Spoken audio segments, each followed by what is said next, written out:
Bienvenidos a Geodemografía.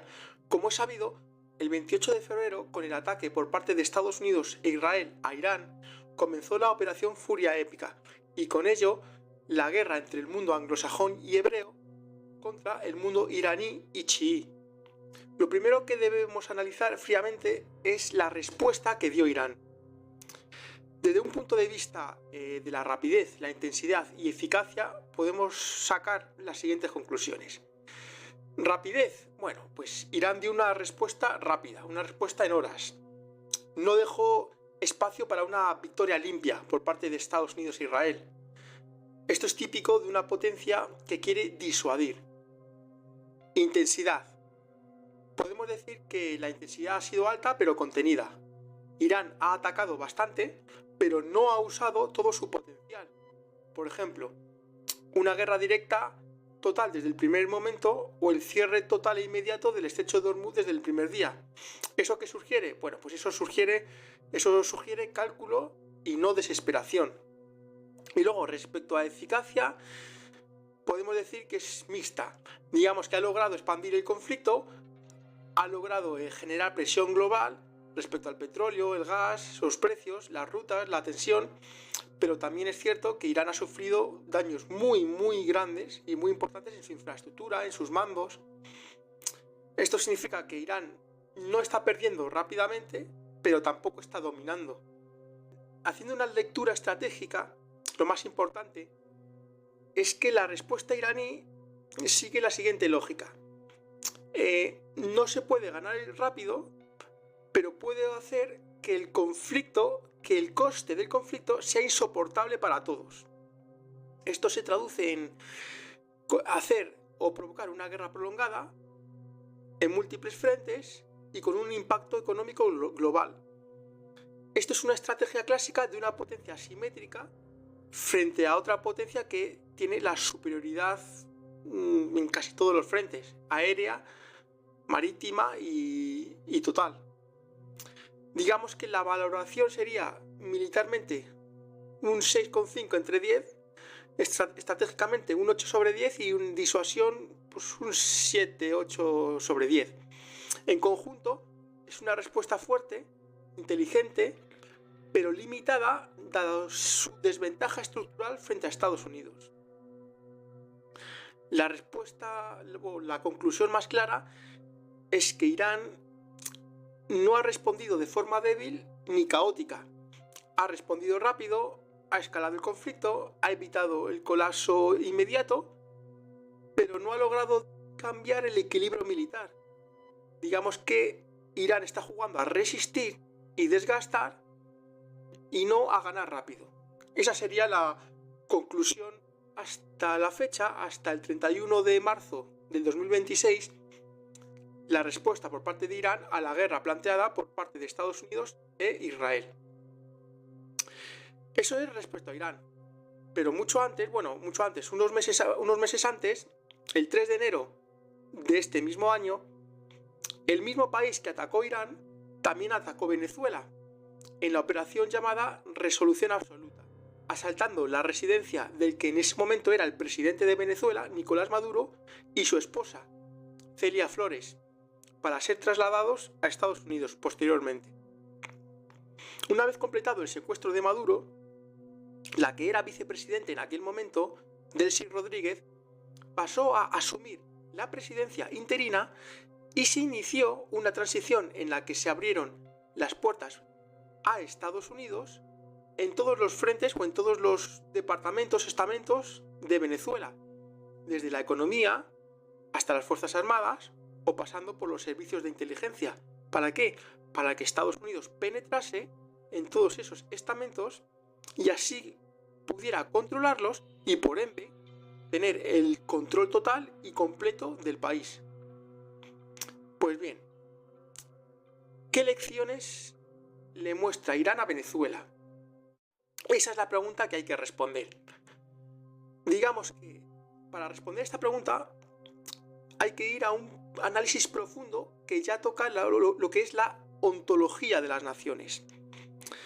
La diferencia entre un Estado-nación moderno y una civilización-Estado milenaria. para comparar a Irán y Venezuela bajo el prisma de comunidad de destino y voluntad de supervivencia, hay que mirar primero el suelo histórico sobre el que se asientan una y otra. Respecto a Irán, una civilización-estado milenaria, o lo que podemos decir en otras palabras, una identidad de acero. Irán no es solo un país, es un imperio que nunca dejó de serlo en la psique de los iraníes. Digamos que tienen una conciencia ancestral. Es un pueblo que se ve a sí mismo como heredero de Cirio el Grande y de una sofisticación cultural que precede al Islam. Porque Irán, el Irán actual, no es solo el Islam. Esa identidad milenaria actúa como pegamento social que ni los bloqueos ni los bombardeos pueden disolver.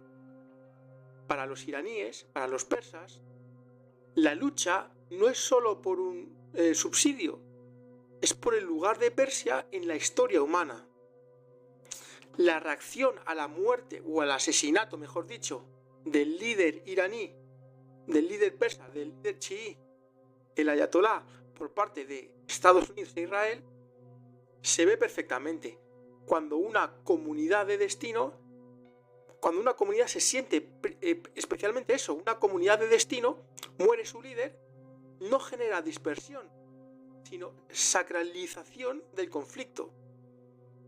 El caos que desatan tras el ataque al líder supremo no es una rabieta, es la respuesta de un organismo que se siente atacado en su centro vital.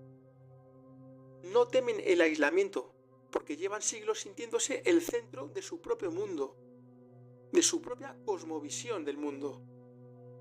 Respecto a Venezuela, es la fragilidad de una identidad que se construyó a través de los siglos por parte de la conquista española y la formación en una identidad española, a posteriormente una fractura, una ruptura desde la secesión o independencia de Venezuela a una ruptura con esa tradición y pasar a una identidad que ellos llamarían poscolonial, que en el fondo es una tragedia en sí misma.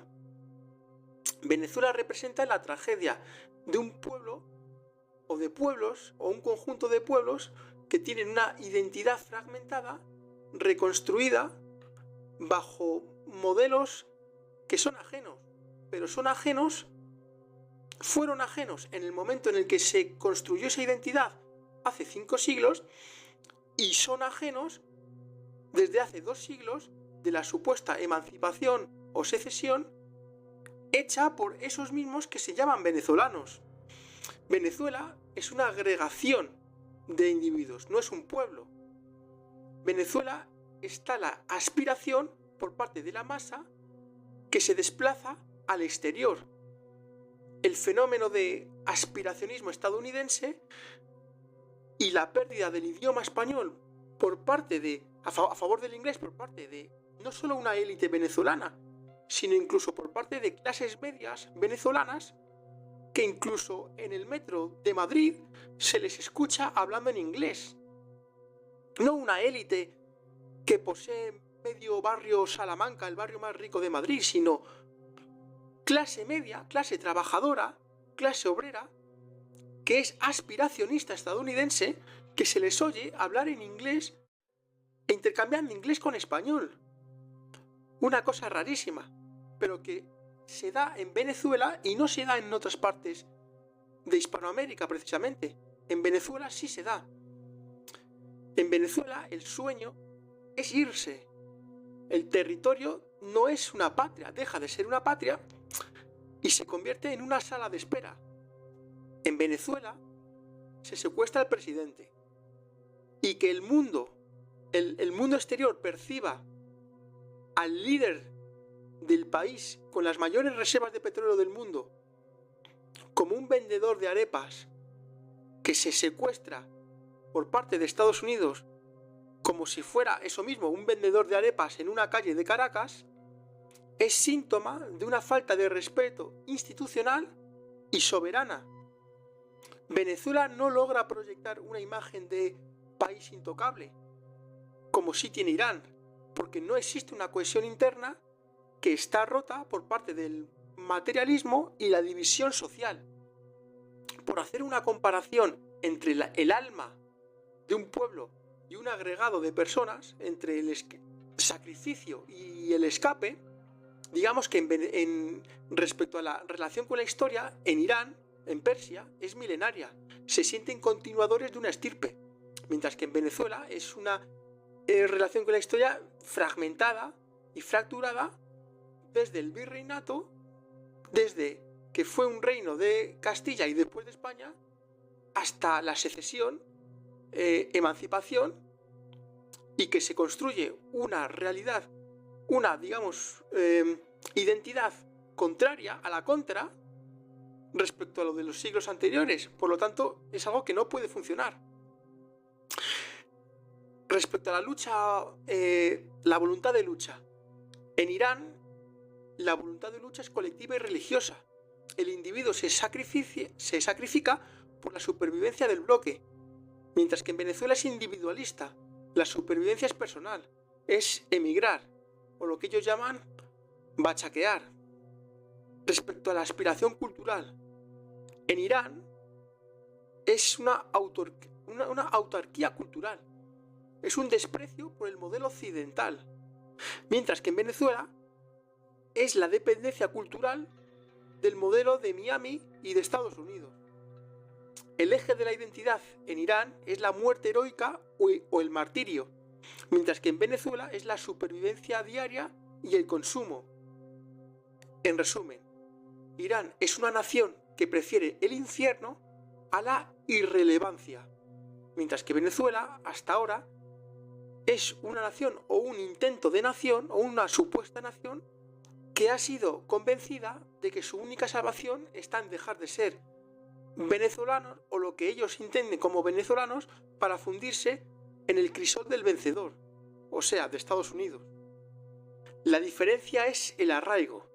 Irán es una civilización milenaria que prefiere las llamas antes que la sumisión, mientras que Venezuela se desdibuja como una nación sin cimientos que sustituyó la identidad hispánica hace 2 siglos, no supo construir una identidad continuadora de la identidad hispánica, sino que hizo un menjumbre, un intento chabacano y mal hecho de una identidad propia, y que ahora lo que quiere hacer Venezuela es sustituirla por otra. ¿Por cuál? Por el intento aspiracional de ser estadounidense. Uno lucha por su historia y el otro simplemente intenta escapar de ella. Piensa, estudia, investiga y reflexiona sobre todo lo que te explico para aproximarte lo máximo posible a la verdad. Y si descubres veracidad en estas palabras, dale like al vídeo y suscríbete al canal, donde encontrarás caminos que te llevarán a la verdad.